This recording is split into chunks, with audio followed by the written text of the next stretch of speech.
There we go. And let's check out my other platform. Should be going live there. All right.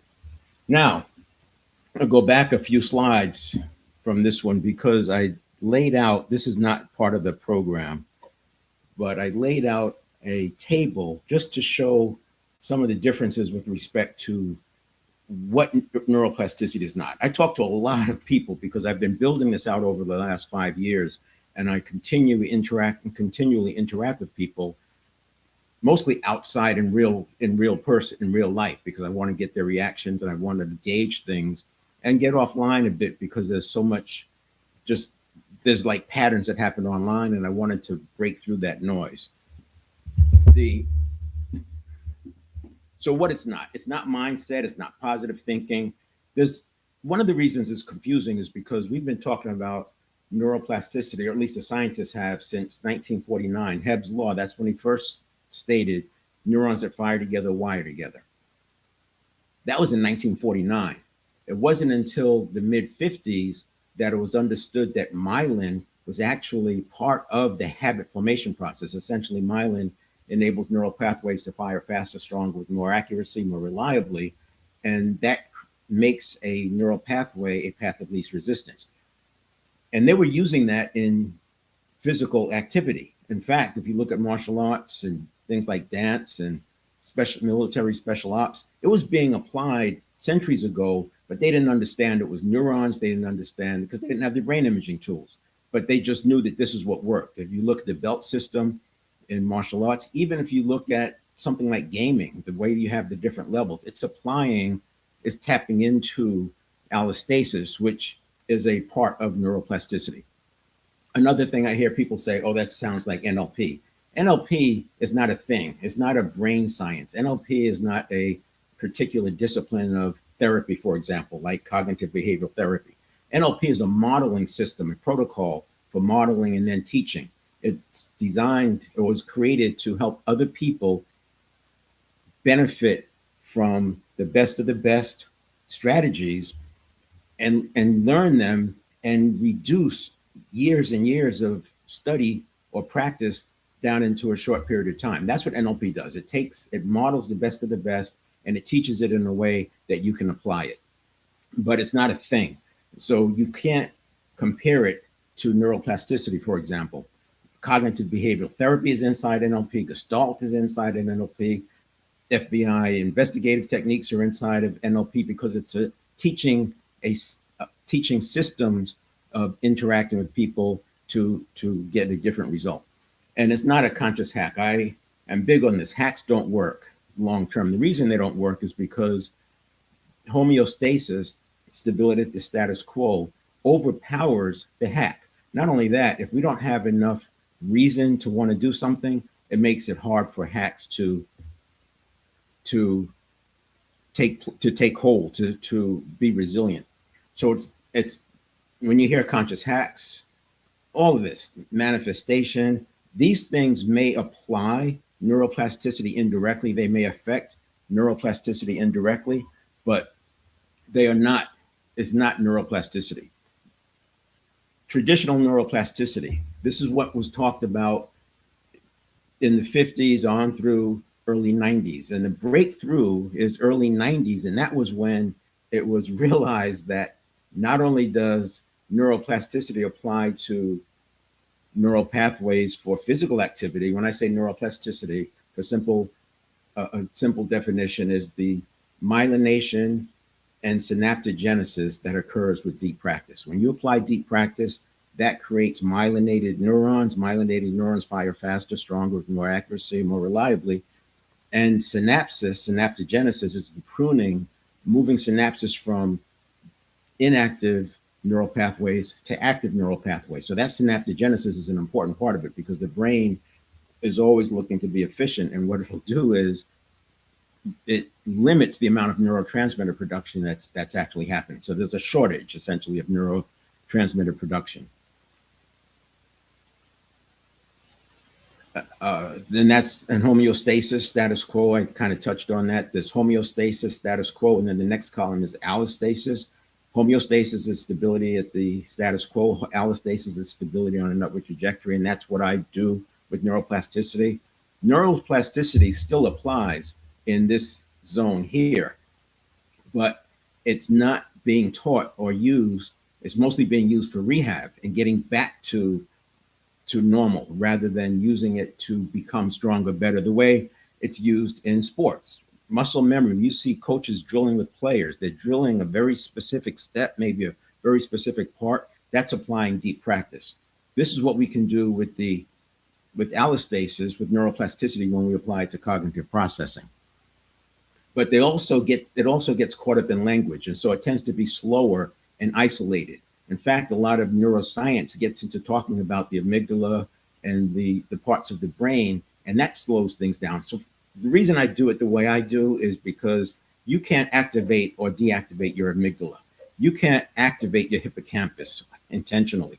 People can take you through some steps so that it happens, but you can't sit there and will your amygdala to do something different.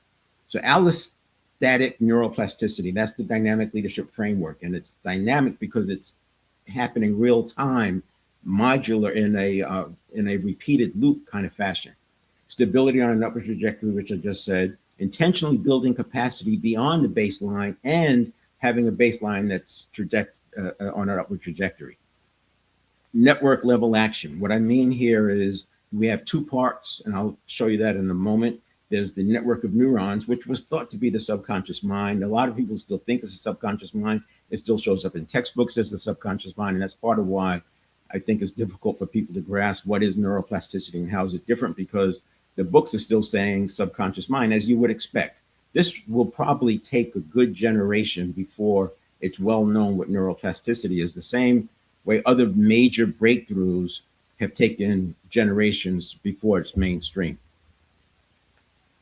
And then applied transformation. So merging peer-reviewed science into actionable executive frameworks. That's another big difference between what I'm talking about here, neuroplasticity, and anything like law of attraction, manifestation, energetics, vibration, NLP. Nothing against those. I'm not knocking those. But what I did in building this up was I had a standard of peer-reviewed. So peer-reviewed, there's a ton of peer-reviewed research, but peer-reviewed research tends to be in a silo.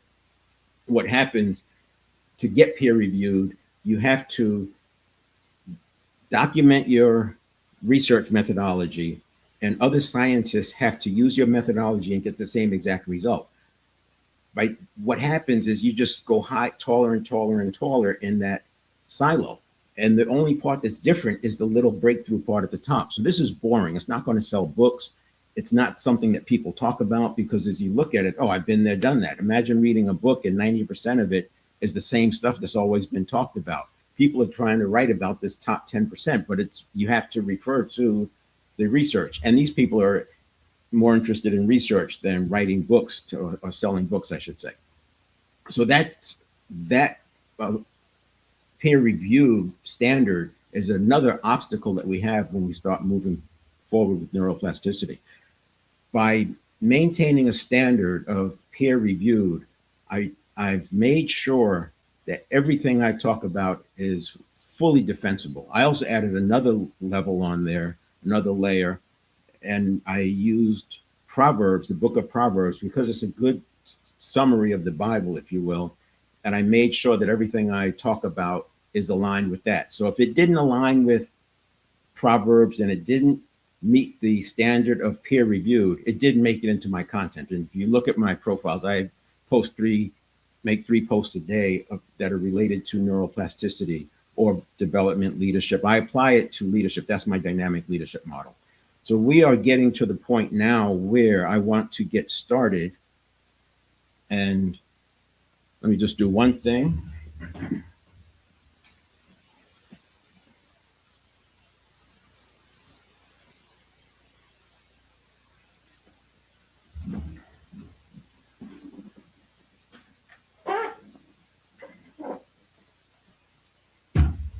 Now, thank you for joining the getting rid of your uhs and ums, the word whiskers. I actually had started working on this way back in around 1980, when I decided I wanted to do public speaking. But it wasn't until I learned some skills that I was able to eradicate them fully. And I've helped so many people get rid of uhs and ums. If I'm interacting with a person one on one, I can get this done in about 7 or 8 minutes. But because I'm also teaching about neuroplasticity as we go through, and it takes a little bit longer, but I think it's about 12 minutes. I'm going to restart every 15 minutes. And I'm watching my chat over here. If you do have questions, I will look at the questions. They'll come in. Now, it may scroll past as the thing scrolls. Yeah, so as it scrolls, then what I'll do is I'll scroll back through to the last question I saw. I'll answer those after the 15 minutes. I don't want to answer them during the exercise because it'll be going pretty fast. And I want to get 3 exercises in inside of my hour. And I've already taken up 7 minutes or so. Let's set this clock to 15 because so I've done pilots already. This is my first formal one. So I'm working on getting the time down to about 8 to 9 minutes. So I'll say rewire your brain in 10 to 12 minutes. A, a new neuroplasticity demonstration starts every 15 minutes. So if you know somebody who might be interested in this, a partner, somebody in your team, somebody who's working on public speaking, anyone, go ahead and forward this to them. Let them know they can come in, and I'll be repeating this every 15 minutes. Now, there's 3 kinds of habits. When you think about ums, it's a habit. Let's call it what it is. Saying is a habit, just like biting your nails is a habit, just like pulling your ear is a habit, just like twirling your hair is a habit. And all of these habits can be replaced with some other action. Behavioral habits are common ones, and they're also the easiest to change once you understand habit change. They're difficult if you don't, because people try to change habits with words and thinking, and it doesn't work. I'll show you that on the next slide. Then there's reactive habits. These are difficult to change. We can change them with neuroplasticity, and I really wouldn't work on it in a situation like this because I have to go back and forth with the client and understand where the tension is and where they're not holding tension, different things. I've got to be able to interact and watch their facial expressions to understand what's actually the root of the reactivity. And then we have identity habits. These are identity, personality. These are constructs. Now, we don't change habits at the construct level. We change habits at the elements level. Or I should say, we change identity at the elements levels. You don't change your identity by working on your identity, but we can change your reactivity. We can change your behaviors. And if you think about it, a person's personality is a compilation of their behaviors, how reactive they are, and other elements in the habit. So we can change identity, we can change personality. And that's important because as recently as the mid 90s, it was emphatically stated that we can't change, that those are fixed. That was around the time that it was discovered that neuroplasticity applies to cognitive processing.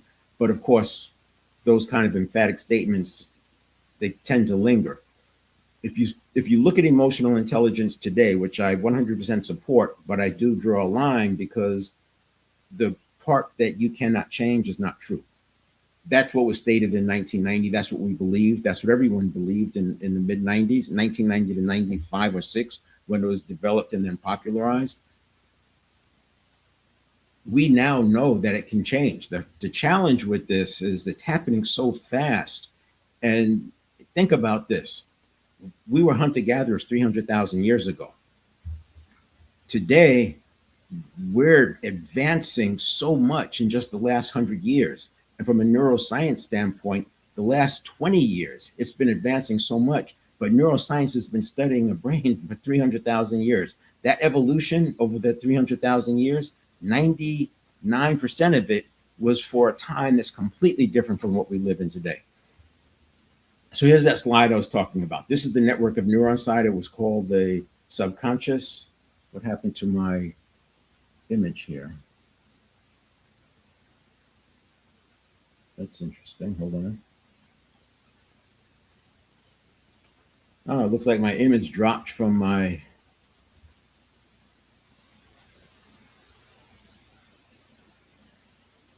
Interesting. I'll worry about it later. Okay, so the network of neurons, this is the 100 billion neurons, each connected to thousands of other neurons, and those thousands of other neurons are making trillions of associations. That's what is coming up that you think of, that people tend to think of as the subconscious. It's not the subconscious, it's the network of neurons. And the breakthrough that happened in the 90s, but it wasn't really publicized until well into the 2010-12 era, that we can actually change that by myelinating neurons with deep practice. Now, this was talked about quite a bit by Dan Coyle in the book Talent Code, but he talks about it from a physiological standpoint. Angela Duckworth, in her book Grit, started leaning into the cognitive processing part of it. But there's still so much counter information out there because, as I said, I mean, there are practices built around the subconscious being a mind. So there's just some unwinding that has to happen, but it doesn't mean we can't use it. And because everything I'm talking about is peer reviewed, I know that it's fully defensible. We have a present moment space in here because you have the network of neuron side, which is signaling. You have the conscious mind side, which is words. The signal gets converted to something that the conscious mind can perceive. A conscious mind processes at 50 bits per second. The network of neurons processes at 11 million bits per second.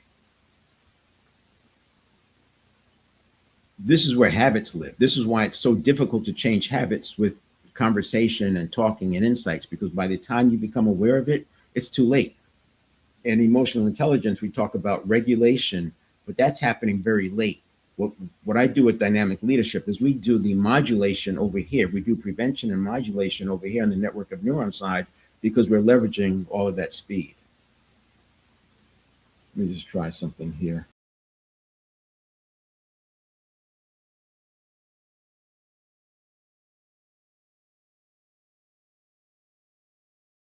To stage, and the audio is back in, and the picture is just not showing.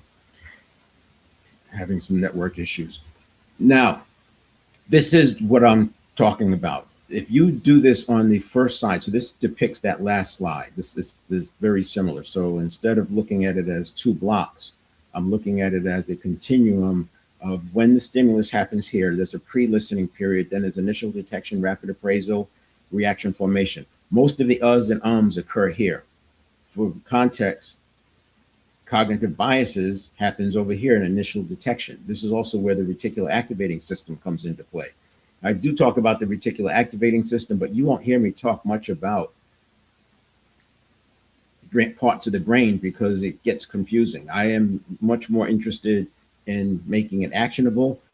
And I will tell you up front, if this was a neuroscience conversation, we wouldn't say it this way because it's not happening this linearly, and it's different for everybody. Everyone is different, and it's state dependent. If a person is triggered, this is happening maybe 4 or 5 times in a second. It's reacting to reacting to reacting.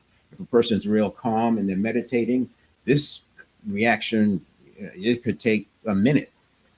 We have about 30, on average, 30,000 stimulus reaction response cycles per day. So in other words, this cycle happens about 30,000 times a day. If a person's highly triggered, it's going to be much, much more than that. If a person is calm, it'll be much less. We are awake about 65,000 seconds. So every other second we're going through these. And that ties in, that's aligned with 95% of what we do is by habit, because most of that's happening unconsciously. So this is another view of it, same thing, but I wanted to focus here. So we're going to fire a pre-trained anchor. We are pre-training an anchor. So rather than trying to stop the ums with conscious effort, we are building in an association, a neural pathway that fires a pre-trained anchor, and that pre-trained anchor is to pause and, excuse me, is to pause instead of say That's the work that we're doing. We're going to do it real time. So the first thing is, why do we use filler words and verbal pauses? It's for safety. Imagine a kid in second grade, the teacher asks a question and they look up and the teacher says, "What are you doing looking at the ceiling?" It's not on the ceiling. The kid feels that little bit of sting, and they learn that, hey, if I say the teacher doesn't do that, right? The teacher holds off. It holds the teacher at bay because they know I'm working on the answer. So they start saying Next thing you know, it becomes a habit. And It's actually logical because while you're saying since this side over here processes at 11 million bits per second, while you're saying this is processing really fast to come up with the answer, which is why the answer comes. You only need a tenth of a second or a quarter of a second. Well, here's what's interesting. People don't realize that the verbalizing slows down that process. So yes, while you're pausing, you are coming up with answers. But if you're verbalizing an or word whisker, it slows it down. In other words, get rid of the verbalization and you'll be even more effective. So we're going to do that part of it. And the next thing we're going to do is have you decide, why do you even want to get rid of us and ums? I put this post out there. You joined, maybe maybe you left, maybe, which means you wouldn't have heard that. But if you're staying for a reason. Do you have a goal? Is there something you want to do? Do you want to maybe do some of your own videos? Maybe not, maybe be able to differentiate from artificial intelligence, or maybe just have a better flow. You know, storytelling is a powerful tool, but if you have us and ums in that storytelling, it's very easy for it to, it's very easy for the us and ums to get in the way of the story. You get people on the edge of the seat, and then you throw an in there. It could disrupt things. So why do you want to change it? What purpose, vision, goal, something? Then we have, here's where the exercise starts. So you're going to intentionally add a pause, and you can describe your last meal. Obviously, we're not going to be coming on stage. We're knocking this out in 8 minutes. If you're in a public place, maybe you pick up your phone and act like you're on the phone. But if you don't do the exercises, it's just like having an intellectual conversation. It's not going to work because we're working on the neural pathways. You have to activate them, and thinking doesn't do it. You have to say it. But you can pick up the phone and act like you're talking. You can go outside, and you'll still hear my voice and just talk. I'm going to demonstrate it right now, but I'm going to demonstrate it on what's going on with my technology because it's present. It's right here in front of me with the, so something happened with my other platform. I streamed to two different platforms because each stream app or system, they're all different and they have strengths. And I like the one native one, but the other one now enables me to go to multiple locations. So all I did was add pauses. I wasn't doing anything in the pause. I was just intentionally pausing. You could see the rhythm, my pace. It was different than when that I'm normally talking. I put in some half-second, maybe even some 1-second pauses. So do that for 15 seconds. Meanwhile, I'm going to see what happens with my technology.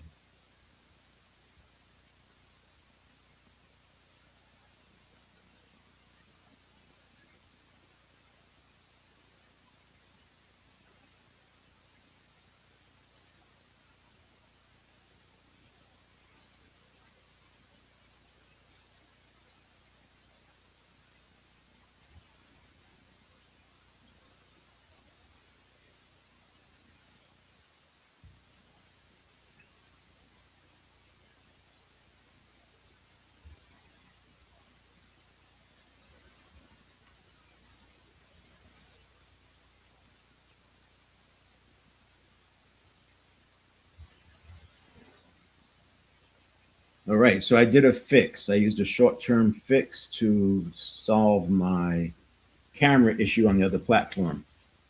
Hopefully that's working. I'll have to do a quick workaround along the way. Now, let me get back here.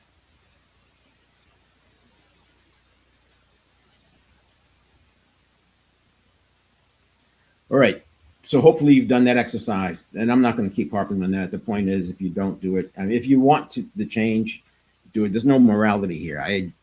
People want to say I know many people who say I don't care, but when I'm working with a client, I always do ask the question, do you care? And if they do care, we resolve it. It takes 8 minutes, 7 minutes. Now the next thing we're going to do is leverage the pause. So I'm going to continue talking about my system here because it's present and I actually can process. That's probably why I was able to come up with a solution. And I'm going to not only add the pause intentionally, but I'm going to add some emphasis to the next words that follow. In other words, I'm going to use that pause to not just think of what I want to say, but also how I want to say it and add some imagery so it comes out that way. In other words, leverage the pause. Yeah, what I did was I have another camera going, which is you'll see it come up later because I use it as a pad. If you were watching the screen, you you probably saw it come up because it was on the pad. Now, what I do with that is I like to illustrate because it helps me to engage. All I did was use that same camera system and apply it.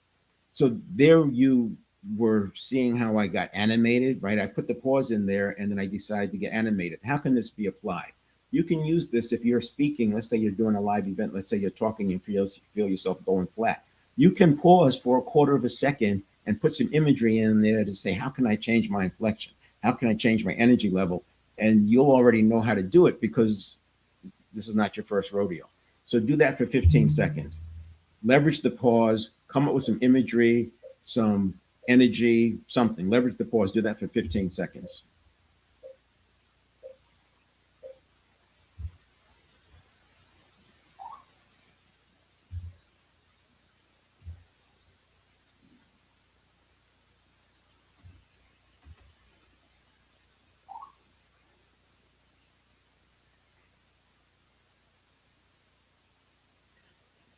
Okay, now the next one, we're going to change it up slightly. So what we've done is first we explained why it's different. So that's the verbal part. That doesn't change the habit, but it does give you context.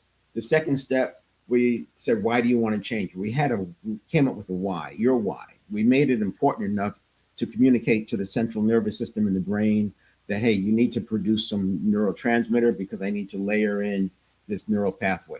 That's what happens in physical activity when you're building muscle memory. Same thing. We're just applying it to cognitive processing. Then we intentionally added a pause. Now, this is that first layering in of that new neural pathway. We created a neural pathway where you can pause. That's why I had you do it intentionally 3 or 4 times. That will be something you practice 2 or 3 times during the coming week. Then we strengthened that neural pathway. We added another demand. We said, let's use some emotion with it. Now that neural pathway, we built it up a little bit. It's a small amount, but you can think of more myelination, maybe synaptogenesis, pulling through neurotransmitter. The next thing we're going to do is a new commentary with pauses and inspiration. So now we did the two individually. We did a pause and then we used the same speaking topic and added emotion. Now we're going to combine that. We're making it more complex. This makes the neural pathway a little bit stronger. The reason I have the technology is so that I can go live. And one of my focuses is to do more live. The reason is because artificial intelligence, as you know, I mean, it's taking off and it's doing a lot with video. I say that we have to make sure that we still differentiate ourselves. So there's a new commentary. I'm talking about still my system, but you can see how I paused and then came back with some energy, some emphasis, etc. Now do that again for 15 seconds. I'll take a look at the chat, see if any questions are coming in. I do appreciate you guys checking it out, coming in here. And at the end, if I remember, I'll open up the floor so people can come on. So you did the step 5. Now we have step 6.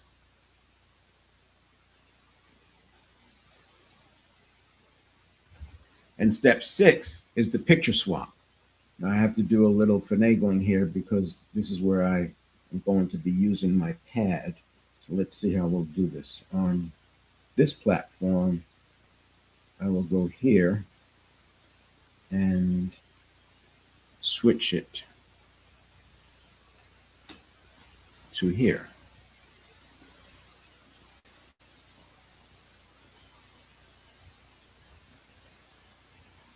There we go. And then on my other platform, let's just make sure it looks decent.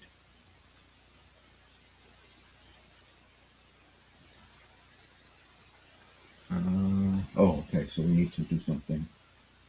Put that on, and now, bam. Okay, so the small little difference, but it's still going to work. Now, here's what we're going to do is the picture swap. I want you to have two pictures. We're going to make one picture before you say This comes before you say like the tenths of a second before. Uh, Maybe it's somebody asked you a question. Maybe you're starting to talk about something. Maybe you're just starting a new story or a new sentence or a new paragraph just before you say That's one picture. Call that picture one. Then you're going to do a second picture. This picture has to do with your goal, your aspiration, or your vision, something that you want to accomplish, something that's important to you. That's the second picture. I want What we'll do is we're going to take this picture and pull it up. And as we pull it up, this picture will be in the corner, very small, and we're going to explode it instantly and use a word. I'm going to say bam. You could use any word you want, but the point is, this is very much like when you're training a dog to sit and stay. The first thing you do is you get the dog to sit, then you walk away, and while you're walking away, you say stay. Now they'll start moving, you say stay. They start moving, you say stay. That's what we're doing here. So pull up the first picture. You're about to say and then bam, you exploded away with this new picture. This is like putting your hand up saying stay. You're creating a new association. You're building a new neural pathway that is triggered by you getting ready to say That's why we don't wait till after the we do it before. So even before the comes, it's triggered that this one blows up. So again, you bring up the picture or you're about to say and this is, by the way, associated. So you're looking at yourself. Maybe you're looking at a screen like you're on a Zoom call. Maybe you're looking at your hands. You're about to say bam, it blows up. New picture, your goal, something that's positive that you want. All right, reset one more time. You start bringing up the picture where you're about to say bam, it explodes it away, and you have the new picture there. That is the picture swap. And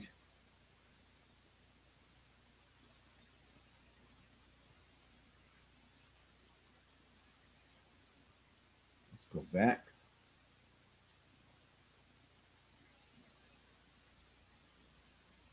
So I have to do a little bit more here because I'm using a different camera system. That is the picture swap. Now, what we've done, we layered in a new neural pathway. We layered in a new neural pathway. We strengthened it with the exercises, and then we did something else. This is what gets missed. We created an intervention, but made it automatic. We made an automatic intervention so you don't have to think about it. You can't think about it. Most people don't even know when they're saying Once we start talking about it, they start thinking about it. If you've done any editing of your videos, you probably see that you say we changed your pattern by putting in, it's like wiring in an intervention. And that the first thing that's going to happen is you'll become aware. You start talking, you'll become aware. Instead of doing what most people do at this point, with like, I said or something like, don't say Don't even do that. Just go quiet and give yourself the recognition that you caught it. This is like putting your hand in front of the dog and the dog stops. The dog doesn't say, I was supposed to stop. It just stops. That's what you're going to do. You just go quiet. The second phase that happens is you'll be able to stop it real time. You'll be able to notice that, hey, I need to pause and let my thoughts catch up. Then pause. That's the next thing that happened. And then eventually this become a habit. So I'm pausing all along the way. You don't hear it, but I'm always thinking in advance about what I'm going to say. If I'm reading from a teleprompter, I'm reading a few lines ahead and I'm thinking about my inflection, etc. It'll happen automatically for you. So let's just quick recap. And then for those who just joined, I'll be starting another one of these in, let's call it 5 minutes. It's taken longer than I would like, but it is what it is.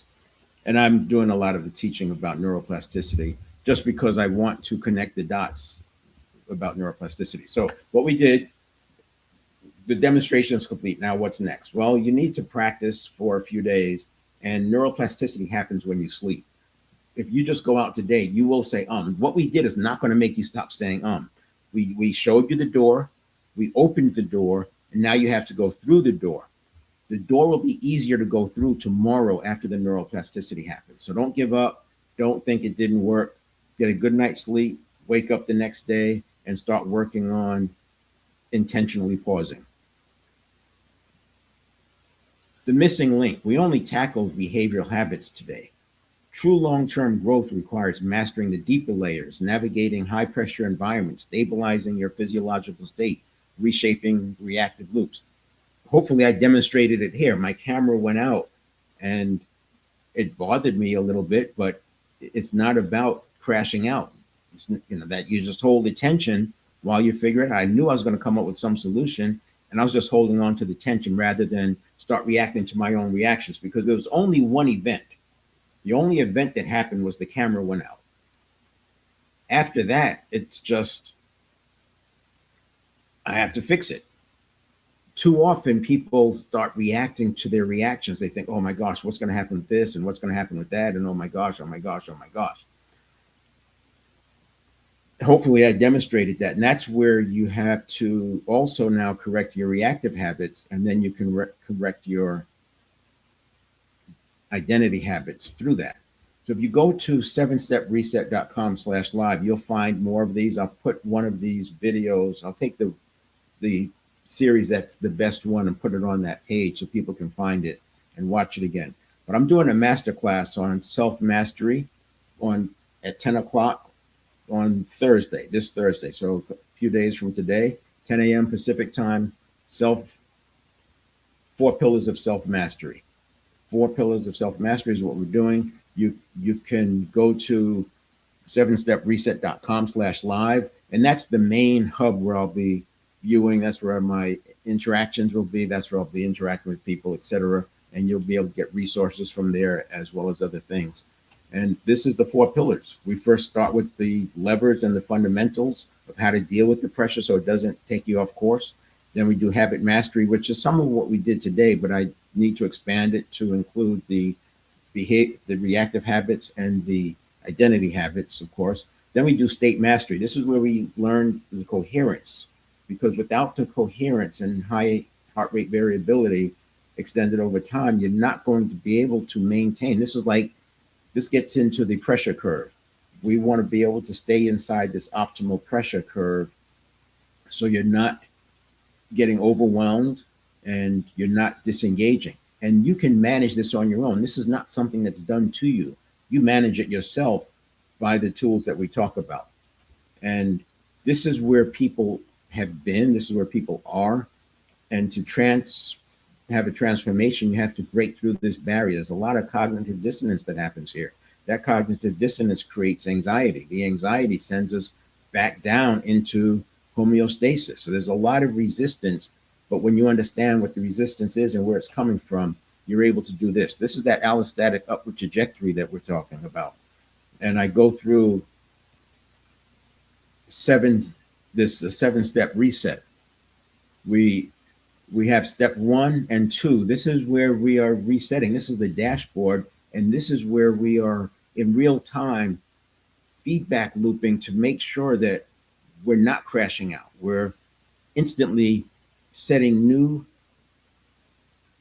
patterns rather than letting the crash out pattern take hold. It's the same way anti-lock brakes do the equivalent of pumping your brakes, but they're pumping the brakes thousands of times a second. It's not, you don't even notice it, you don't even feel it. Sometimes if you drive in the snow, you'll feel the shuddering in the older cars, but they've refined that. So now it's more dynamic and it's picking up the different surfaces, not by what the surface is, but by the behavior of the wheel. So what we're doing is modulating with step 1, beliefs, neuroplasticity, priming, mindset, physiology, and building allostatic capability. And then on the state, high coherence and high HRV, we're not going to be able to change those in an instant, but we can live our lives in such a way that over time we have more coherence. And the reason that's important is because low coherence means high chaos and high rigidity. Think crashing out, think fixed mindset. And so we can not only modulate here in pre-stimulus, we also modulate real time over here in step 3. This is your stimulus reaction response cycle. This is the thing I was saying happens 30,000 times a day. Most of them are unconscious. So we're building this automaticity in at the unconscious level. And then we have step 4, 5, 6, 7. We don't do much with these. 7 is returning to mindfulness, which gets much easier when you do this and this. And then we also have emotional modulation, which is processing emotions so they don't become biological events. Right, that was it. I'm going to pause here. I'm going to leave my camera system set up the way it's working. I'm not going to change that because it's fine. I'll have to figure out what went wrong. I think I may need to connect.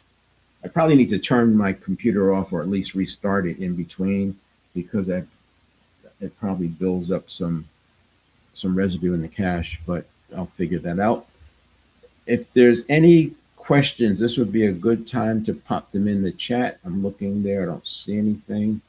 And for those of you on TikTok, if you want, I'll have you come on. It'll be like a panelist, but obviously we'll just be chatting about it. I'll do that at the end. So I'm going to start another one of these. I'm not going to go into the deep explanations about neuroplasticity again. I'm just going to go through the setup and all right. I don't see any questions. And also, if you are on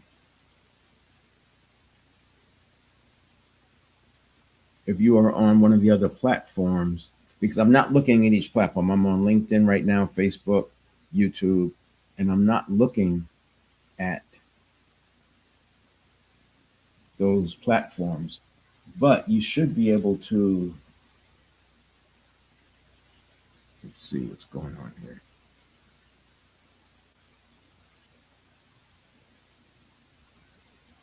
I wanted to put it into the chat comments. There we go. I'll put this right in here. That's the link. So I put the link in the chat. You can click that link once I'm done with this round, this demonstration. You can come online on that one as well.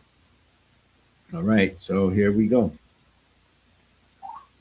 All right, welcome to the eliminating uhs, ums, and other word whiskers. Here's where we rewire your brain in 10 to 12 minutes. You may not have the habit change happen automatically because neuroplasticity happens at night, but we're doing the scaffolding now. So your neuroplasticity will take hold. And if you practice just 2 or 3 minutes a day for 3 to 5 days, you will not be saying anymore unless you choose to. And that's for real. So we have 3 kinds of habits: behavioral, reactive, and identity. We're talking about behavioral habits today. Similar things might be biting your nails, pulling your ear, twirling your hair, fixing your collar. If those are habits that you're doing, like you may notice if you're editing a video that you do these idiosyncrasies, these habits fit here. I wouldn't say use the approach I'm using for anything because remember, with just anything, because remember, your subconscious has kept you alive. Your habits have kept you alive. So you don't want to remove some things that are really helping you. They've also helped you to be successful. There's reactive habits. Reactive habits are more difficult because you're reacting to something. It's not a controlled environment. And I can't do it in a setting like this because I have to interact with you. I have to ask questions and find out where the reactivity is coming from. Where are you unable to hold tension? What your strengths are, and also what triggers you, because a person may not be reactive when everything's fine, but as they get more stressed, they become more reactive. So it's not just solving the reactive habit, it's understanding the patterns that precede it. And then we have identity. Identity and personality, these are constructs. These are construct type habits. You don't change constructs at the construct level, you change constructs at the elements level. It's your reactivity, your behaviors, your idiosyncrasies. Those make up your personality. They make up your identity, fears, these things like that. Let me make sure my other platform is showing up right. Yep, we're looking good. Okay. Now, this is the system. This is where it's different because most people think of the network, the subconscious, as a mind. It's not a mind. It's a network of neurons. This is was only known since the 90s. This is why emotional intelligence says you can't change, because as recently as the 1990s, 1995, it was thought that it was a mind, and the only way to change it is to negotiate with yourself. And you know how that just doesn't work. What's interesting is it was 1949, Hebb's law, where he stated that neurons that fire together wire together. So we've known about neurons firing together. We've known about the neurons, but it was applied to physiology. 1955, it was discovered that myelin is actually involved in this habit formation. The habits are essentially the path of least resistance, and the path of least resistance is a well myelinated neural pathway. That's laid out in the talent code. Talent code talks about it more from a physiological standpoint. That book was written in early 2000s, if I recall, and we didn't have the peer-reviewed research yet supporting neuroplasticity.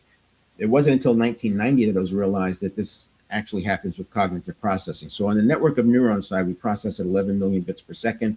The conscious mind side, we process at 50 bits per second. In between, there's this, what I call, this is where the present moment is in my book, because the network of neurons side processes this in signal, the conscious mind side processes in words.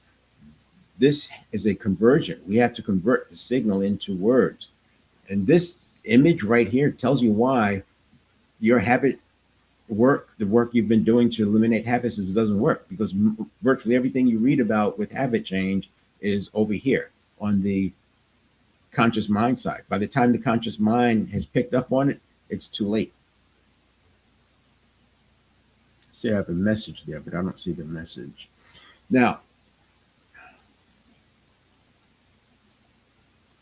here's another way of looking at it. This would be the left side, the side A, and this is the side B. This is looking at it linearly. Now, this is not actually how it happens. It's really more of a feedback loop. Think 3 steps forward, 2 steps back. It's a feedback loop because it's constantly processing. That's the 11 million bits per second processing. For context, cognitive biases happen over here. Your reticular activating system is over here. Over here is where the uhs and the ums live. They're in this section right here. And what we're going to do is install an automatic intervention that doesn't require your conscious thinking. As you can see, when we make changes on this side, high impact, low effort. Just like when you're working with an athlete with muscle memory, we want to get those actions happening very early. We want to train them over here. Everyone who's watched professional sports has seen a play where it's very clear that the athlete moved before they were even consciously aware. That's because it's been made muscle memory. That's the same way we're doing with ums. That's the same way we can do with all cognitive processing. And then we have the conscious mind side over here. There's enough written about that. I don't need to talk about the conscious mind. And here's so this is the view, the mobilization. We're firing a pre-trained anchor, and that's why I'd say we're doing it in the same automaticity that habits exist. So here's the steps. Step 1.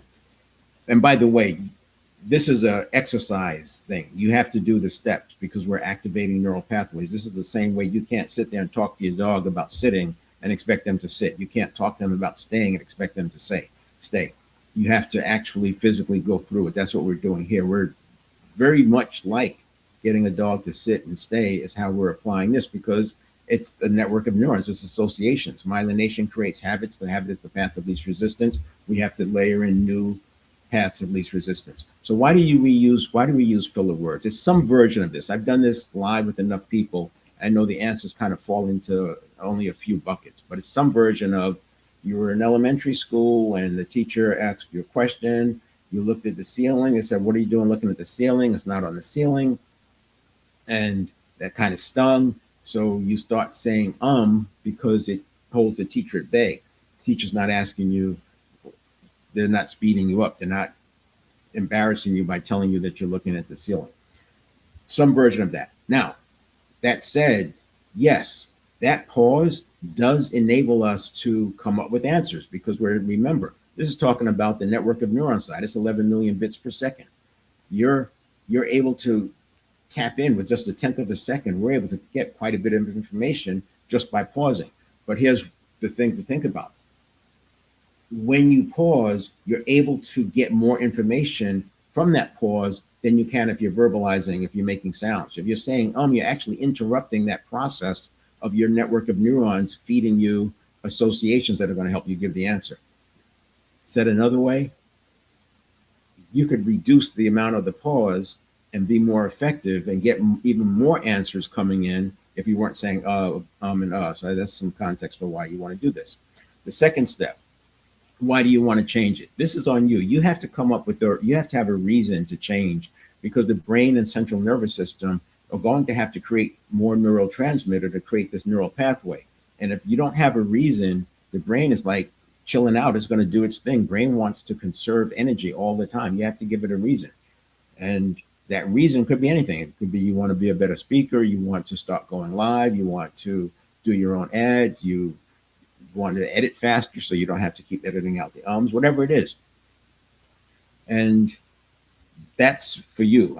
Doesn't matter what it is. And this is not morality. I am not sitting here saying we shouldn't say I am simply offering a tool that helps demonstrate how neuroplasticity works. I keep saying that I'm getting messages, but maybe they're at the top. Let's see. Well, the next step is we're going to intentionally add a pause. So I'll talk about just anything random. I'll demonstrate it for a few seconds and then have you do it. You can describe what you ate at your last meal. You can describe what you're going to have. If you are in a public place and you don't want to sit there talking, just hold the phone up to your ear like you're talking on the phone.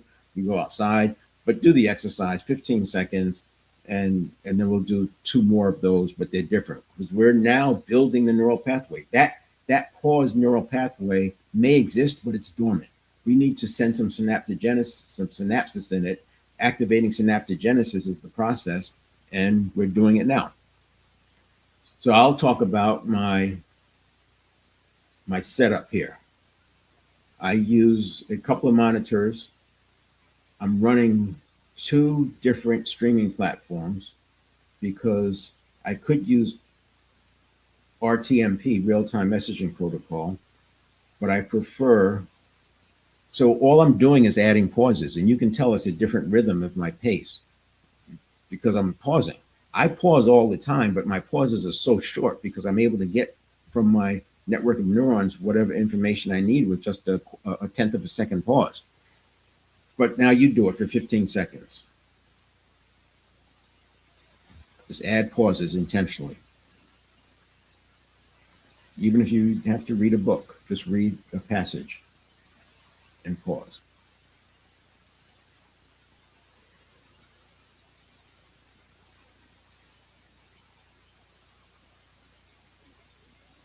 Now, the next step we're going to do is use that same pause, continue the same theme that you're talking about. Don't change the subject. What we're doing is layering in a little bit of myelin on that neural pathway or forcing more synaptogenesis. We're doing it again to now strengthen that neural pathway that enables you to pause. I'll demonstrate. So this time what you'll notice is that as I'm talking about my setup, I'm going to add some emphasis and some emotion to it. And I'm creating that inside that pause. Right, so my 2 platforms, what's really nice about it is that I've chosen platforms by strength. I used to use StreamYard, then I switched to another one. That was great when I was going live every single day. But then I came back to StreamYard because I'm doing more webinars. So the point is, choose a platform based on what you're going to be doing. So, I mean, that wasn't the perfect topic to do that, but you can imagine if I was talking about something that I hadn't planned to talk about, I can add these bits of emotion, the inflection, animation. So literally inside that pause, I'm creating an imagery of what I want to accomplish. So now go ahead and do that for 15 seconds. A different topic though, this time switch topics. I'm sorry, use the same topic. Use the same topic. Let's create emotion.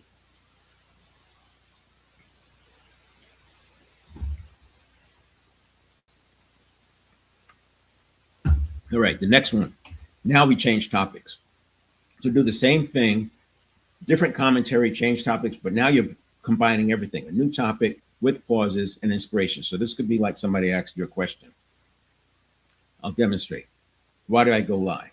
I go live. At first, I went live to differentiate from AI and also to create posts because I can create posts from my live event. I'm doing the live, I clip it up and make posts. It's all automated. But then, especially when I went live every day for 5 months, the amount of growth that happens, literally, it's the allostatic neuroplasticity. Allostatic neuroplasticity in action because you're going live every day. Very similar to a through hiker who starts off doing 6 or 7 miles a day. 90 days later, they're doing 30 miles a day.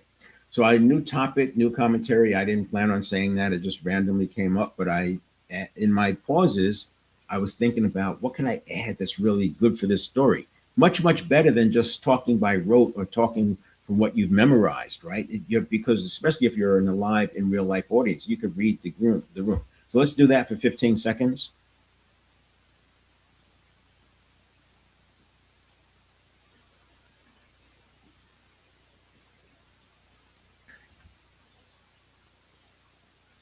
And now the next one. So we layered in, added a new neural pathway. We then strengthened the new neural pathway. And we did a little deep practice by strengthening it even more. So now we've started the process of synaptogenesis and myelination on that neural pathway. Now we have to do something else. We have to insert an intervention so that it fires. We want that neural pathway to fire. And that's what we'll do now.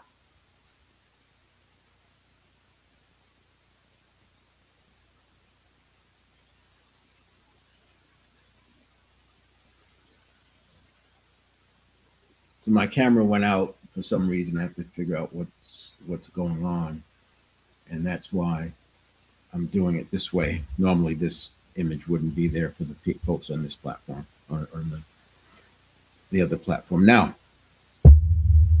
this is you're going to make two pictures. One is of you making about to say The other one is going to be having to do with your goal vision. It could be a standing ovation. It could be doing your first live event. It could be running ads, doing your own video ads.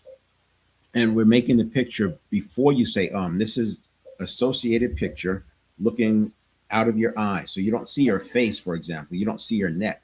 You're looking out of your eyes. You might see your hands. You might see a screen if, let's say, you're on a Zoom call.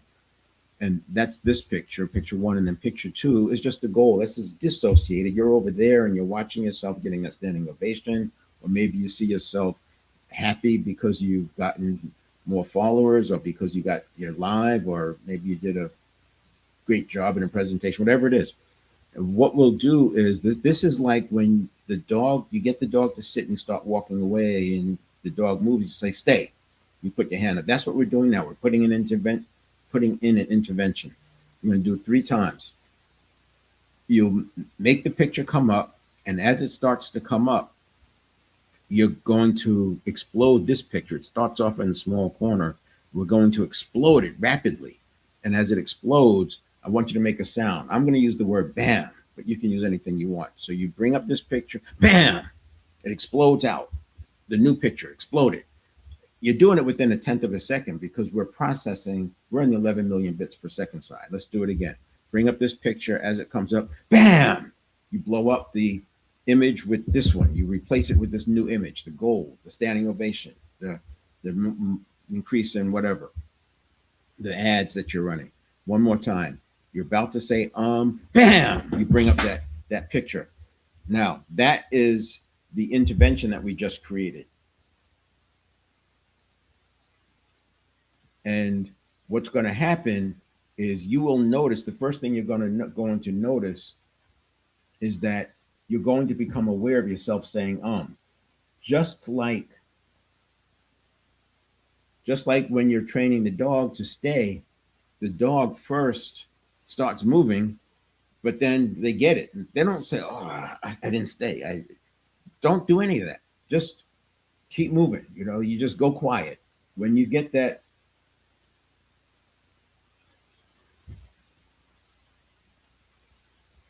yeah, again, I am just dealing with my camera picture. I have to find out why it went bad. Don't say, "Oh, I said just you'll go silent." The same way the dog just does the thing, because you're reinforcing every step that you do. Every time you do that, you're reinforcing that neural pathway. So the first thing that's going to happen is you have the hold on. The first thing that's going to happen is you get the awareness. That's, oh, I said but just go quiet. Then you'll be able to start in real time intentionally adding a pause and using that pause for good, using that pause to improve your delivery of what's coming next. And then eventually you will eliminate ums completely. They'll be gone. And as I said, I'm pausing all the time. I'm coming up with new words, even if I'm reading from a teleprompter, which I haven't read from a teleprompter at all today. This entire session has been off the cuff. I'm using slides for notes. And I may have said one time.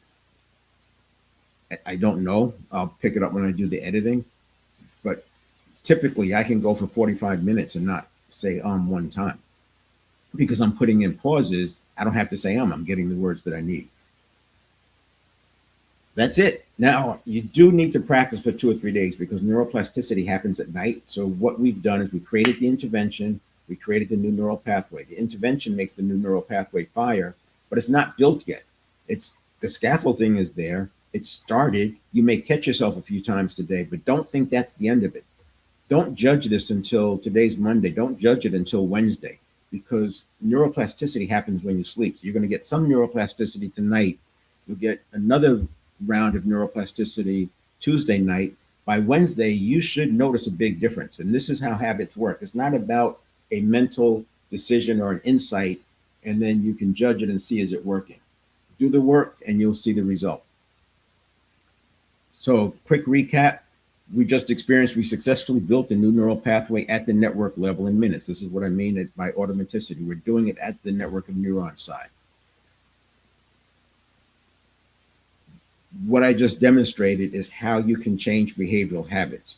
The missing link, though, we only tackled behavioral habits. We didn't get into reactive habits. I talked about it a little bit. Reactive habits are different because you have to unpack whatever causing the person, one, to be hyper, and then two, why they're reacting to it. So it's 2 or 3 parts that you have to deal with, and then also the identity and personality habits.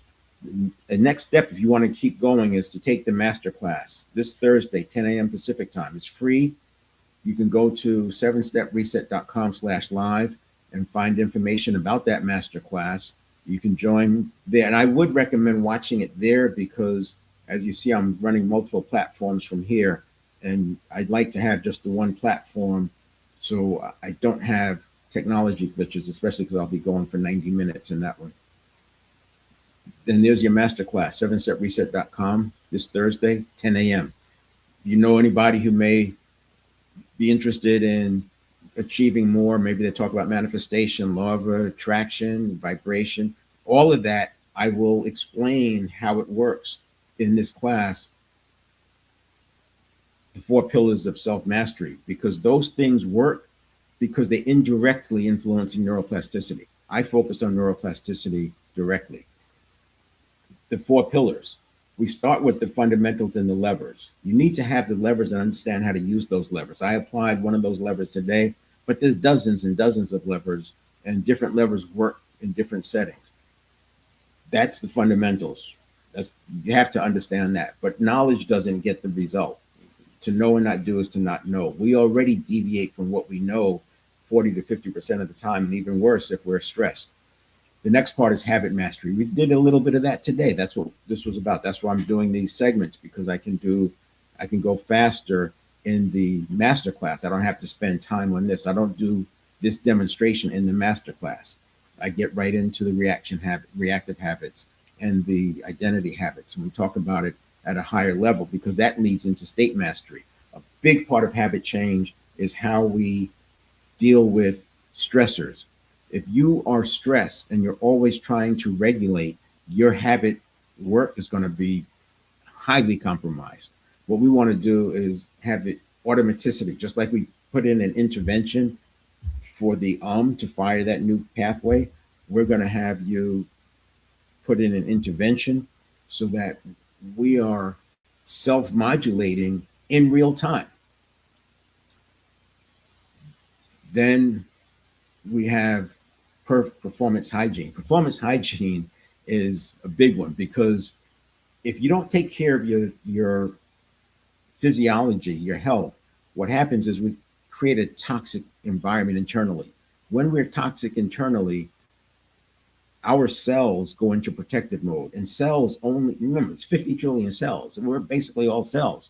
When you go into protective mode, your cells are no longer seeking nutrients. Cells are either in nutrient configuration or protective configuration. The more toxicity you have and the more duration, the more your cells are sitting in that protective configuration, which means they're not getting the nutrients, which means you're creating more problems for yourself. You're creating more oxidative waste. You're creating suboptimal performance. The other thing, performance side, so hydration is important. The brain gets its nutrients and oxygen from the blood. If you've given blood, you'll know that the phlebotomist might look at you and say, hey, you haven't had much to drink. They can tell right away that you're dehydrated because the blood is flowing slow. They also, when you walk in, sometimes they have you drink a glass of water. It's quick. You can actually demonstrate this for yourself. And when you wake up, especially if you use an alarm clock, if you feel a little groggy or brain fog and you're thinking, all right, I get that cough, try this a couple of days in a row. Just drink like a half a liter, if you can, a full liter of water right away. Just drink that liter of water to the degree that you can. Obviously, you just woke up, you may not want to down a whole liter, but what you'll find is within 5 minutes, that brain fog lifts. Why? Because the blood's been dehydrated, blood's been flowing slowly.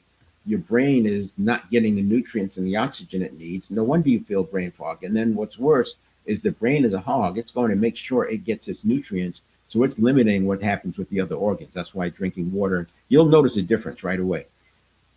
And the other one in performance hygiene is forgiveness. This is the one I used to shy away from talking about it because people get all weird because it brings up hurts. And that's the point. That's why we need to forgive. We need to forgive other people. We need to forgive ourselves, because if you don't, as you go on that upward trajectory, I guarantee you, you're going to run into some relationship situations. Who knows? It could be partners or vendors, suppliers, whatever. But there's going to be some things that trigger some past hurt. And when that past hurt gets triggered, guess what? You go into fight or flight. You get the narrowing. You get into the red mist. And now your habit patterns are compromised. Your behavior is compromised. You're into this wrong part of the pressure curve. You're over here. And as I said, you can manage this. This is not external. We control what goes on here. And then this is what we do if we continue with homeostasis. We've got that upper limit, the lower limit, just moving along in that homeostasis. There's a big barrier. Joe Dispenza talks about this as crossing the river. There's a lot of cognitive dissonance that occurs as we try to break through this, and that cognitive dissonance can create anxiety. By the way, excitement, anxiety, they have a similar signature. It's still energy running through the neural pathways. And that cognitive dissonance, because we don't know what it is, it feels like brain fog, but we don't know why. We feel like things aren't working. It can create some anxiety. And this is what we want. This is the allostasis. This is the dynamic leadership, because we're fixing it along the way. We're modulating. We're not waiting for the emotion to show up and regulate it. We're modulating it as it goes. So this is allostasis. This is that stability on an upper trajectory. Breaking out. That's what that looks like. We do that with the 7-step reset. That's a big part of it. I'll go through this in the 4 pillars of self-mastery. Steps 1 and 2 is like the dashboard. This is where we're constantly resetting. Now, this 7-step reset, these 7 steps happen something like 30,000 times a day. If you look up how many decisions does a person make a day, it's like 33,000. It's going to be a lot more if you're stressed, a lot less if you're calm. But the idea is we're awake about 65,000 seconds a day. If we're running this thing, it's mostly unconscious, obviously, and that aligns with 95% of what we do is by habit. But if you're running and you're stressed and you're not modulating this stress and you're letting your coherence drop, your HRV is going down, you're getting more easily stressed. And we've had this, right? You get a bad thing happen in the morning, your day turns bad. It turns bad because we don't have reset skills. The reason we don't have reset skills is because the skills that are available, they're taught on the conscious mind side. You teach them on the conscious mind side, they're not doing you much good because the network of neurons side is already processed at 11 million bits per second. So every second you're processing potentially 5 million bits of information, and you're trying to wrestle that down with 50 bits per second, 25 bits in that second half. No wonder we scale up and reacting to reactions. So we use the levers: beliefs, neuroplasticity, priming, mindset, and physiology. We use these levers and understanding how to apply those levers because they're different, but we apply them on the network of neuron side. And coherence is something that's a little bit longer term, but I know I check my HRV every morning when I get up. Heart rate variability is the space between the beats, not the beat itself. It's the space between the beats. And when heart rate variability is high, when that space between the beats flexes a lot, that's where you have high coherence. Think about it. If you're relaxed, the variability happens with breathing. But if you're stressed, you're trying to beat it. Your heart's trying to beat as many times as it can, and there's no variability. So that's a way to think about it. Low heart rate variability coincides with low coherence. When you have low coherence, you can have more chaos, more rigidity. Chaos is like crashing out at the extreme. Low rigidity is like, high rigidity is like a fixed mindset. So while I may not be able to change this in a minute or an hour, I can use levers up here. I can use my physiology. I can use my breathing. I can go for a walk. There's levers I have up here that I can apply here. I can drink extra water that day that I can use to balance the fact that I have low coherence. If I have to go live and my HRV is low, I'm going to still go live, but I'm going to use these levers to spur it up a little bit. And then, of course, we have step 3, and we talk a lot about the reactive habits because we want to automate the stability. When I talk about the pressure curve, we don't fix this by suppressing or stopping pressure. We fix this and stay in here by stability by automating stability, automatically resetting. It's like dynamic traction control. Dynamic traction control is working, and the car never skids. You never feel it skid, but it's always working in the meantime. So that's it. Conquer anxiety, strengthen relationships, and create an unshakable confidence. 4 Pillars of Self-Mastery this Thursday, 10 a.m. Now, I said that I would open it up, so I'm going to do that now. If anybody wants to join me on stage, you have that link. It's in the chat. Whether you're on Facebook, LinkedIn, or YouTube, you should be able to join me on stage. I'll see you here on this screen. And on this platform over here, I am going to turn off my director mode. And when I turn off director mode, I should be able to open up the invite. So let's first turn off director mode. And let's put the slide on there that I'm going to use is this one. That covers it all.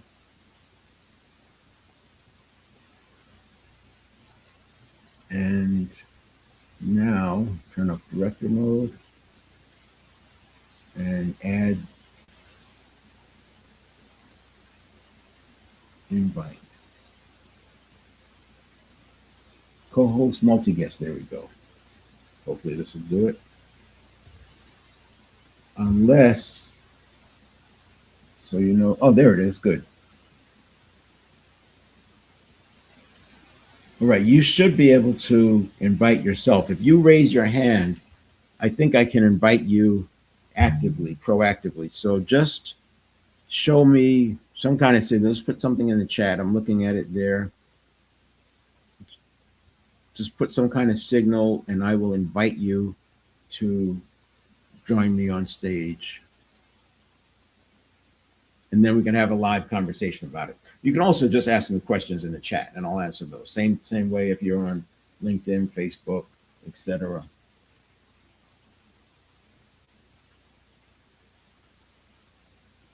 And while I'm waiting to see how people come in, I'll talk a little bit about another slide. I'm going to go to another slide here. and just chat about neuroplasticity. So I'm not sitting here saying, join me on stage, join me on stage, join me on stage.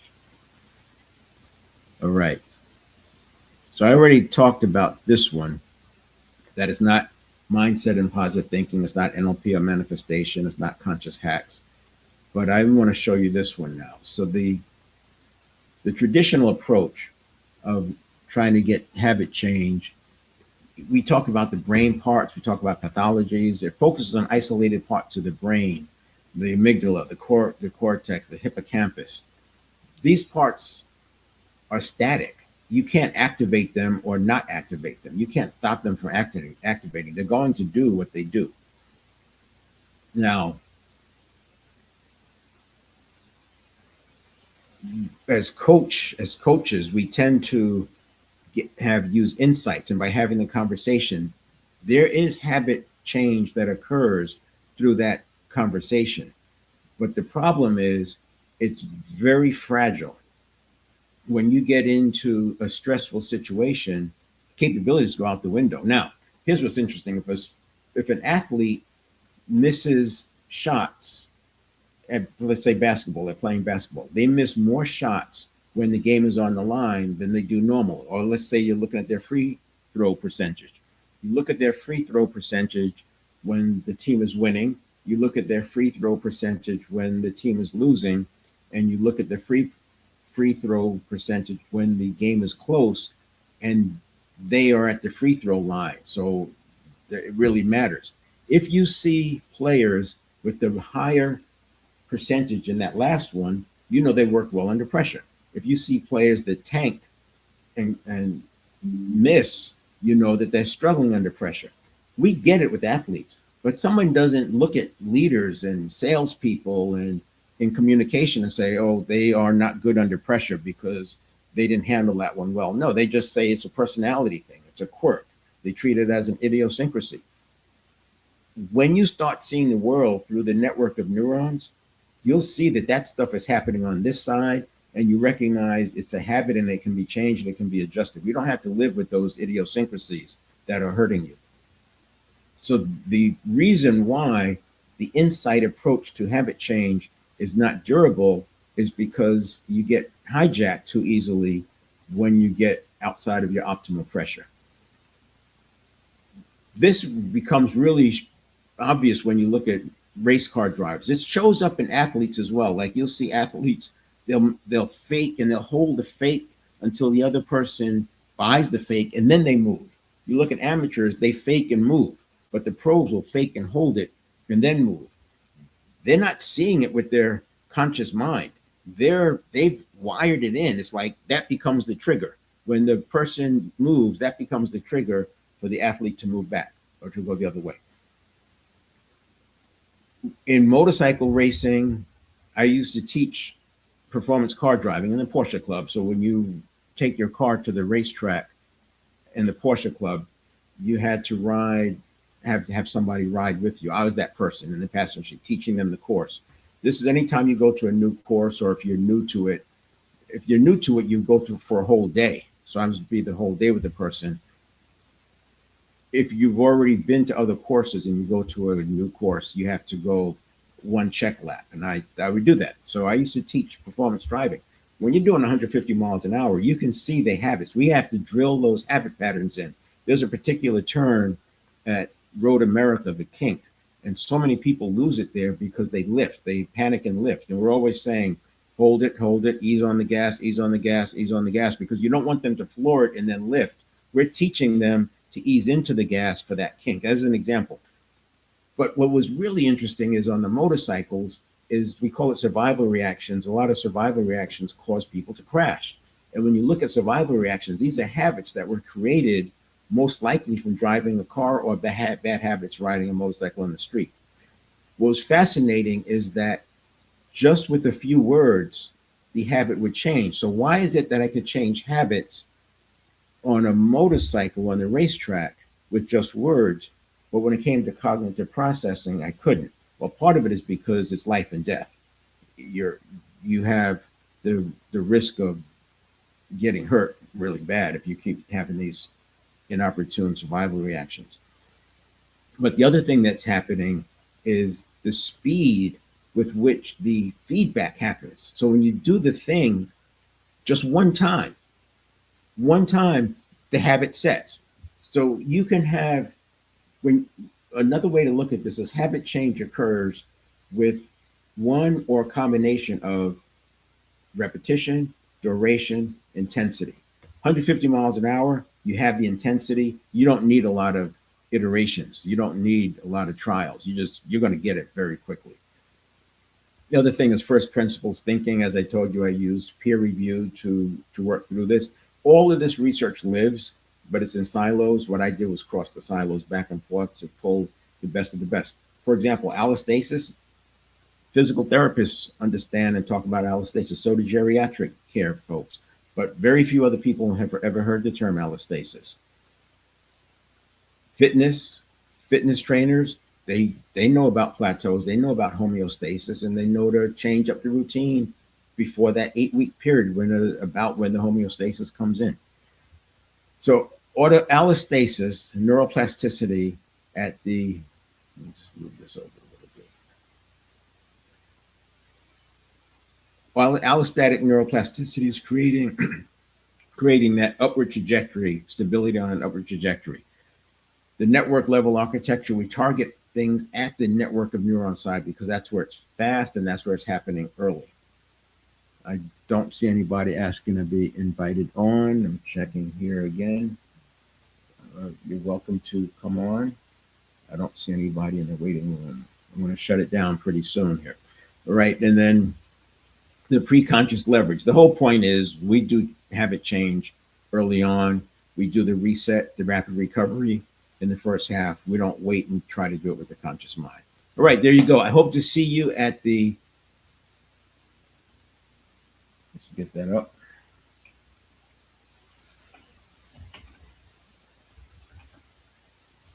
At the masterclass this Thursday, 10 a.m. Pacific time. That's Los Angeles time. 7stepreset.com/live is where it'll be showing. And you can also go to that page and get more information. We will deal with allostatic neuroplasticity, and you will walk away with new tools that you can apply right away. This is not mystical mumbo jumbo. This is very practical work here. And I will see you then. All right. Have a great day.